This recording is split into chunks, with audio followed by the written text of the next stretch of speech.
मोदी आएगा, जाल बिछाएगा, फंसना नहीं है। लोगों से आग्रह है। धन्यवाद। प्रधानमंत्री जी विलंब से पहुंचे। आपको ये पता होगा कि प्रधानमंत्री जी का टेलीप्रॉम्प्टर जो है वो आजकल बिगड़ जा रहा है। पिछले दिनों देखा आपने किस तरह से टेलीप्रॉम्प्टर के कारण एक घटना घटी और उसमें उन्होंने जो आदरणीय राहुल गांधी जी बराबर अडानी और अंबानी के बारे में कहते हैं, उन्होंने भी कह दिया। तो दिल में तो उनकी बात है, लेकिन टेलीप्रॉम्प्टर में जो सेट रहता है उसी पर बात करते हैं। आज उन्होंने उड़ीसा में ये भी कहा कि नवीन पटनायक जी को ये नहीं पता कि किस जिला का क्या कैपिटल है। तो निश्चित रूप से वहां भी गड़बड़ हो गया था। तो प्रधानमंत्री जी उसके कारण यहां विलंब से पहुंचे। अब जब टेलीप्रॉम्प्टर गड़बड़ हो जाता है तो प्रधानमंत्री जी कुछ भी बोलने लगते हैं। उन्होंने विस्थापन पर बात नहीं की, उन्होंने पलायन पर बात नहीं की, उन्होंने एनटीपीसी, आम्रपाली और मगध जैसी परियोजनाओं पर कोई बात नहीं की। उन्होंने कहा कि अफीम की खेती बढ़ गई है।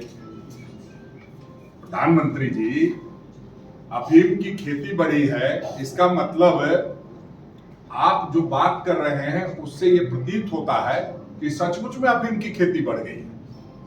आपके डबल इंजन की सरकार में शायद ये बढ़ा होगा और उसका सेवन ज्यादा करना ठीक नहीं होता है। वो आपके पूर्व मुख्यमंत्री थे, लोग उनके बारे में कहते थे कि दिन में बोले हैं, रात में बोले हैं, तो लोग बोलता था दिन में बोले हैं, तो लोग बोलते थे कि अच्छा कोई बात नहीं, तब माफ कीजिए। तो अफीम का प्रभाव आपके 5 साल जो डबल इंजन की सरकार थी उस पर कितना पड़ा वो आपको खूब अच्छे से पता है। 65 पार की बात करते थे, 25 नहीं पार कर पाए। एक बार फिर से आप इधर उधर की बातें कर काफिला क्यों लूटा ये बताना नहीं चाहते। ये आप नहीं बताना चाहते कि अडानी अंबानी का जो पैसा टेम्पो से जा रहा है वो कहां जा रहा है। ईडी उनके यहां आप नहीं भेजते। मुझे तो उम्मीद थी कि प्रधानमंत्री जी यहां आने से पहले अडानी अंबानी के यहां छापे मरवा के आएंगे, तभी सीना ठोक के कुछ कह पाएंगे। लेकिन वो टेलीप्रॉम्प्टर की गड़बड़ी ने ऐसा कर दिया है कि अब उस पर भी वो कुछ ज्यादा नहीं बोल रहे हैं। छापे, बेरोजगारी, भय, भूख, भ्रष्टाचार, इस पर वो कोई बात नहीं करते। वो ये नहीं बताते कि चतरा में जो उनका सांसद था उसको किस परिस्थिति में उन्होंने बाहर किया। ये बताना चाहिए ना कि पिछले 10 वर्षों ने उस सांसद ने कुछ भी नहीं किया और वो भारतीय जनता पार्टी का सांसद था। पलामू में भारतीय जनता पार्टी का सांसद था, वो कुछ भी नहीं किया। लेकिन पता नहीं चतरा वाले में क्या गड़बड़ी दिखाई और पलामू वाले में क्या सही दिखाई दिया। दोनों जगह वही हालत थी।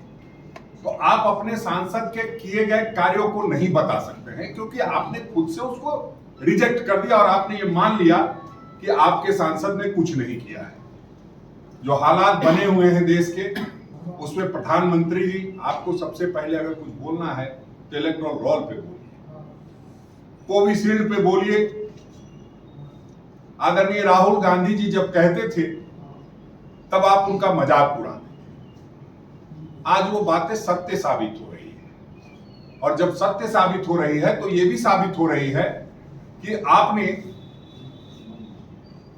चंद पैसों के लिए, क्या 52 करोड़ रुपया शायद सीरम कंपनी वालों से इलेक्टोरल बॉन्ड के माध्यम से लिया, चंद पैसों के लिए आपने जिंदगी के साथ खिलवाड़ करने का काम किया। जब हमारी सरकार झारखंड में जिंदगी भी और जीविका भी दोनों देने का काम कर रही थी, उस समय आप वैक्सीन लगवा करके और उससे सीरम कंपनी से 52 करोड़ रुपए वसूलने में लगे हुए थे। तो हम समझते हैं कि प्रधानमंत्री जी क्या कह रहे हैं, क्या समझ रहे हैं और कैसी कैसी बातें करने लगे हैं।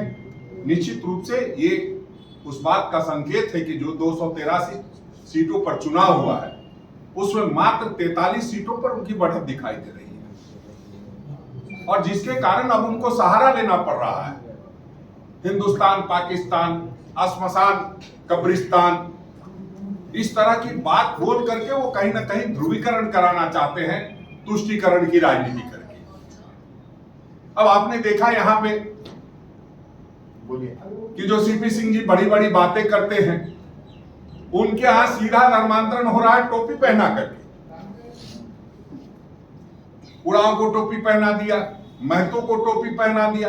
अरे जब देश को, पूरे देश को प्रधानमंत्री जी टोपी पहनाने निकले हैं, तो आपको क्या आफत पड़ी है जो आप यहां लोगों को टोपी पहना करके और उसको बता रहे हैं कि अल्पसंख्यक समुदाय के लोग भाजपा की सदस्यता ले रहे हैं। इसका मतलब यह है कि अब आपका किसी पे भरोसा नहीं रहा और आप समझ गए हैं कि बगैर इन वोटों के आपका काम नहीं चलने वाला है, क्योंकि कहीं आपको कोई वोट नहीं देने जा रहा है।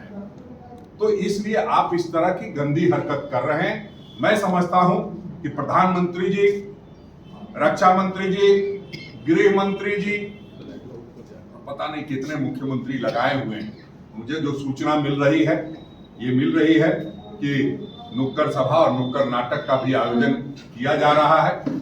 जो हालत बनी हुई है, मैं प्रधानमंत्री जी से और उनके तमाम कैबिनेट के साथियों से आग्रह करूंगा कि मुद्दे पे बात कीजिए, और कुछ नहीं हो तो एक दिन राहुल गांधी जी के साथ जो सीनियर माननीय लोगों ने कहा है डिबेट करने की बात, और राहुल जी ने कहा है कि मैं 100%, 100% कहता हूं कि मैं डिबेट के लिए तैयार हूं, लेकिन मैं 100% ये भी कहता हूं कि वो डिबेट के लिए तैयार नहीं होंगे।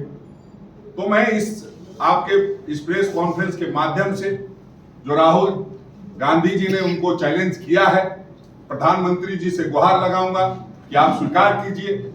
और एक बार कम से कम राहुल गांधी जी का सामना नहीं कर सकते तो एक बार प्रेस का सामना कीजिए। संवाददाता जो सम्मेलन होता है वो एक बार करके दिखाइए, तभी पता लगेगा कि आपने मुद्दों पर काम किया है या मुद्दों से भटकाने का काम।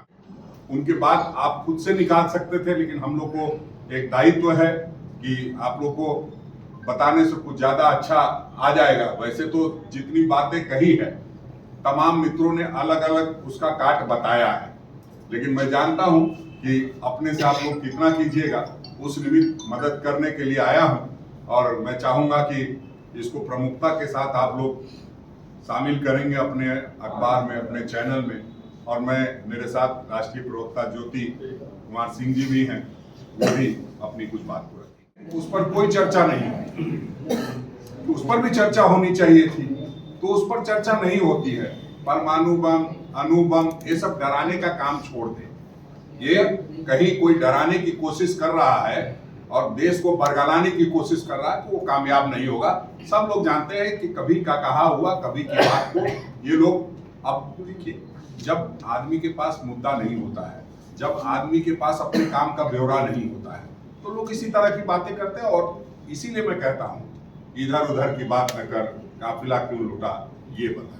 मैंने पहले ही बताया कि 283 सीटों पर जो चुनाव हुआ उसमें 43 उनको रुझान बताया गया है। इसलिए आपने देखा कि किस तरह से एक 30 लोगों की सभा में मुख्यमंत्री और केंद्रीय मंत्री दिखाई दिए। आप लोगों ने कवर किया, मैंने नहीं किया।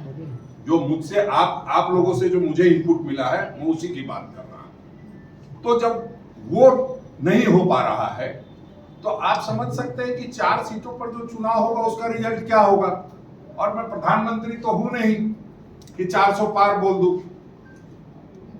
मैं सीधी बात कहता हूं कि जनता जनार्दन सर्वोपरि है, और जो मूड देखा है, जो आप लोगों से फीडबैक मिला है, उस हिसाब से हम 4 की 4 सीटें जीत रहे। ये तो सीधी बात यह है कि प्रधानमंत्री जी को पहले ये बताना चाहिए कि उन्होंने राम मंदिर हो या संसद भवन, दोनों जगह से हमारी राष्ट्रपति को दूर क्यों रखा गया। बस इतना पहले सवाल का जवाब मिल जाए, बाकी तो लोग कहते रहेंगे और अपनी अपनी बात अपने अपने तरीके से कहेंगे, क्योंकि प्रधानमंत्री जी जिस तरह से बोल करके फंसाना चाहते हैं, उसमें हमको फंसना नहीं है। शिकारी आएगा, जाल बिछाएगा, फंसना नहीं। तो अब मोदी आएगा, जाल बिछाएगा, फंसना नहीं है। लोगों से आग्रह है। धन्यवाद। नमस्कार दोस्तों, हमारे पत्रकार भाई और हमारे सारे सम्मानित झारखंड कांग्रेस के नेतागण जो बैठे इस मंच पर और हमारे जुझारू अध्यक्ष जो यहाँ की जो बुनियादी बातें जो चतरा से जो रिलेटेड थी, इन्होंने बुनियादी बातों को उठाया। लेकिन दुख की बात क्या है? दुख की बात आज ये है कि जब प्रधानमंत्री चतरा में बोल रहे थे और ये बताने का प्रयास कर रहे थे और लोगों को गुमराह करने का प्रयास कर रहे थे, खासकर शेड्यूल ट्राइब्स को जो गुमराह करने का प्रयास कर रहे थे, वो बहुत ही दर्दनाक और बहुत ही शर्मिंदा वाली बात है। उन्होंने कहा अपने स्टेटमेंट में कि जिस मर्यादा पुरुषोत्तम को, राम को, ट्राइबल लोगों ने मर्यादा पुरुषोत्तम नाम देने का प्रयास किया, ये वही प्रधानमंत्री जो हैं जो इस ट्राइबल एक महिला को बदनाम बेइज्जत करने का काम किया पार्लियामेंट को इनॉग्रेशन में नहीं बुलाकर। इन्होंने राम मंदिर, कांग्रेस पर आक्षेप लगाते हैं और झूठी बात बोलते हैं कि कांग्रेस पार्टी ने कहा कि जब हम लोग शासन में आएंगे तो हम राम मंदिर को धुलवाएंगे। ये सरासर झूठा बात है। ये कांग्रेस पार्टी ने कभी नहीं कहा राष्ट्रपति के लिए। ये इस तरह के प्रधानमंत्री लोगों को गुमराह करने की बातें करते हैं। जैसा कि अध्यक्ष जी ने आपको बुनियादी बातों को बोला और उन्होंने ये अपेक्षा किए कि प्रधानमंत्री आकर चतरा और उसके आसपास के जगहों के बुनियादी बातों को उठाएंगे, उन्होंने नहीं उठाया और पोलराइजेशन की बात की। वो फिर से आ गए हिंदू मुस्लिम पर। वो गरीबी की बात नहीं किए, वो बेरोजगारी की बात नहीं किए। और उनको मैं याद दिला देता हूं प्रधानमंत्री को, आपके 10 साल के कार्यकाल में एससी और एसटी पर NCRB national crime report bureau का रिपोर्ट है कि आपके कार्यकाल में एसटी और एससी पर क्राइम रेट बढ़े हैं और आप यहां आकर सीधे साधे लोगों को गुमराह करते हैं। ये भ्रष्टाचार की बात किए, उस भ्रष्टाचार में हमारे जनरल सेक्रेटरी मीडिया कम्युनिकेशन के श्री जयराम रमेश जी माननीय प्रधानमंत्री से हम अडानी के हैं कौन श्रृंखला में 100 सवाल किए और वो भ्रष्टाचार पर किए। और उस 100 सवाल में उन्होंने जो सवाल पूछे थे उसमें 20,000 करोड़ रुपए के बेनामी फंड की बात की, पूछा था प्रधानमंत्री से। उन्होंने पूछा था कोयले के ओवर इनवॉइसिंग के बारे में, उन्होंने पूछा था बिजली के बढ़े हुए बिल के बारे में, उन्होंने पूछा था कि सार्वजनिक संसाधनों को आप अपने दोस्तों को क्यों देते हैं। लेकिन प्रधानमंत्री कायरतापूर्वक तो इसका जवाब नहीं दिए, जिसका हमको खेद है। और जिस तरह यहां आकर केवल झूठ बोले और झारखंड के लोगों को गुमराह करने का कोशिश किए, यहां की जनता इनको माफ नहीं करेगी। और 13 तारीख को जो वोट होगा भारतीय जनता पार्टी और एनडीए के विरोध में करेगी। Floor is over.